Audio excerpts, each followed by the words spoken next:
They've been in meetings where they are specifically using the language Nephilim at the highest levels of the corporatocracy of the private sector working on advanced technologies, where they actively use that word in their speech. It's not unknown to them. They're not anti-biblical.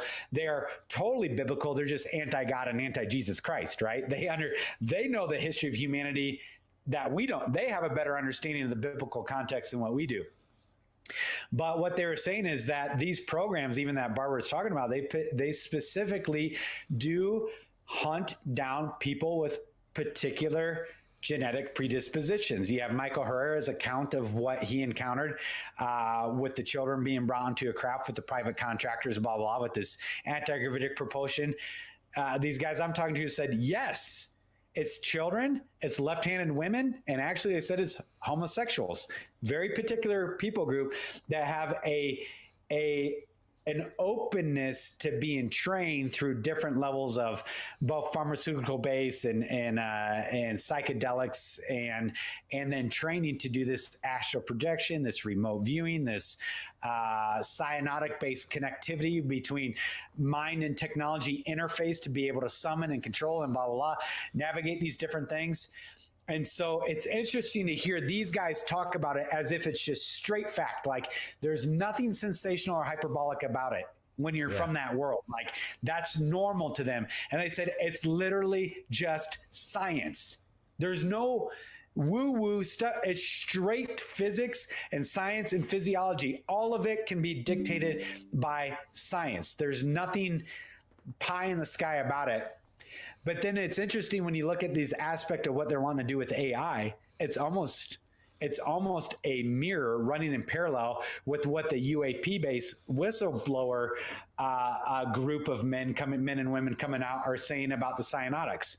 They overlay and they run in parallel. That's why I'm saying you can't have one without the other. And so when we look at the infrastructure of the B system being put in place, like it's not being put in place. It is in place. You just have no awareness of it yet, of the technological capabilities. Because remember, from the powers of darkness point of view, they cannot create something out of nothing.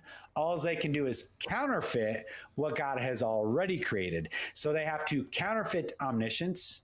They have to counterfeit omnipresence. They have to counterfeit sovereignty. They have to counterfeit, immortality. They have to attempt to, I'm not saying they're going to achieve it, but they have to counterfeit being a healer. They have to counterfeit supremacy. They have to counterfeit blah, blah, blah. They have to counterfeit, even the Antichrist has to counterfeit a death and resurrection. He receives a mortal wound from which he's miraculously healed. And then they have to counterfeit by his blood, you are saved and changed into the image, I hit my microphone, into the image of Christ. So through his blood, through something in his blood, it reworks superstring theory, harmonic resonance-based physics stuff, rewrites the corruptible into the incorruptible, and you are, being renewed into the image of Christ. They're going to do the exact same thing, but through technology to rewrite through tech, nanotech, interface, DNA, CRISPR-Cas9, whatever, however it all pulls together at the end of the day to do a complete counterfeit that now you're made in their image. And that's why all this is interconnected on levels that most Christians can't understand what's coming down the pipeline, because most pastors have no clue, because the only thing they're worried about is filling their coffers and getting their face vaingloriously simulcasted at their 6 satellite campuses in the same city, right? Like that's their only focus. So when it says the elect would be deceived if it were possible, the scriptures aren't kidding. When it says they will seek death but not achieve it, they're not kidding. When it says that if Christ did not shorten a day, there would be no flesh left that could be a recipient of salvation because they're no longer created in his image, he's not kidding. When he said, as it was in the days of Noah, so shall be the coming of the Son of Man, they're not kidding. Yeah. I mean, Daniel tells you what the last kingdom is going to be centered on.